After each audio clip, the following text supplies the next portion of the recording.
Okay.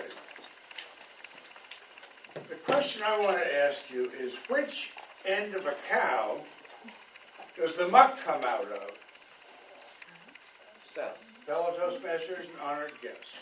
When I was 16 years old, I was informed that I was going to be spending the summer working at a dairy farm up in northern Connecticut. I wasn't asked, I was told. And I was delivered up there in northern Connecticut, a couple 100-acre dairy farm with a whole bunch of cows. And I was driven over to the place where I was going to stay, which was one of the farmhands' houses where he and his wife, and I think there was a child or two there, maybe one. And I was going to have a bedroom up on the second floor down the hall from the farmhand and his wife. I was going to report to the farm every morning at 6 or 7. And my job was to muck the cows. Now, mucking the cows means the cows, I guess, had already been milked and taken out of the barn, and my job was to go in with this big shovel and get the muck out of the barn. I can't remember where we put it, but it was sort of what you might call a grubby job, for which I was not being paid an awful lot, and I was giving a good part of what I was being paid to this farmhand and his wife as rent. I also ate dinner with them. Usually I spent weekends with them and they would take a little trip, go see family, and they'd put me in the back seat. It was, it was not prime time for a 16-year-old. There was nobody else my age within 50 miles as far as I could see. No one particular to talk to. I did get to know his wife just slightly, but my wife has precluded me from bringing up any of those interactions in this speech. So you can imagine where, what am I going to say? She was very adamant about this. Don't get into that in this speech.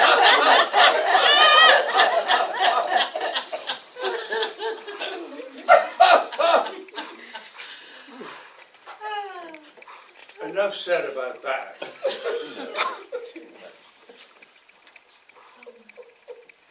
Most of you know cows don't have much sphincter control. They just, unlike your dog or your cat or your horse or whatever it is you have, a cow goes when it wants to go. Sphincter control is 0. So my job as chief mucker, only mucker, because whoever was mucking before me disappeared.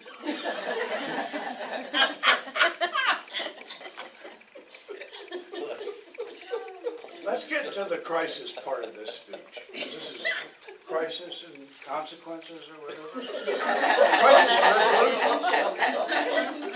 On a Sunday morning, we're trying to figure out what we're going to do for the weekend. On a Sunday morning, I come downstairs, come on outside. The little couple and maybe their child are going to go off to see the family, and they inform me, he informs me, that although I'm not invited to come, he's going to lock the door of the house because he doesn't want me in the house by myself. And pretty soon they just jumped in the car, and I felt kind of humiliated. After about an hour, I felt angry. And after 2 hours, I was enraged. So I said, I'm gonna get out of here. I circled the house, 2-story house, and I saw my window up there, and it was partly open. There was a propane tank. I climbed up on the propane tank and jumped up as far as, and just barely caught the ledge, and climbed into my bedroom window, packed up my goods, down the stairs, got this big suitcase. We didn't have any rollers in those days. And I went up to the owner's house and got paid. And I took off down the road, caught a bus down to Bridgeport, Connecticut, and then a train into New York, and I headed straight for the Biltmore Hotel. This is the part of the story my wife likes the best. No girls around. They have a men's bar in the Biltmore. But at 16 years old in New York City, you can drink. And drinking was something I already had discovered. You know, it was part of the routine. And my thought was, I'm free. It was only about the end of July. I've got a month. I'm going to just take off and go west. Get out of here. This is going to be fun. I had enough money to buy a good bus ticket to the west. And so I spent the night, and the next morning, I'm thinking about it, and I'm thinking, gee, you know, what's out there in the west? I'm not quite sure. I sort of lost my motivation. And by the end of that day, instead of buying a bus ticket and getting out of town, I called my brother, who lived out in Long Island, and he came and picked me up, and I went out to his house.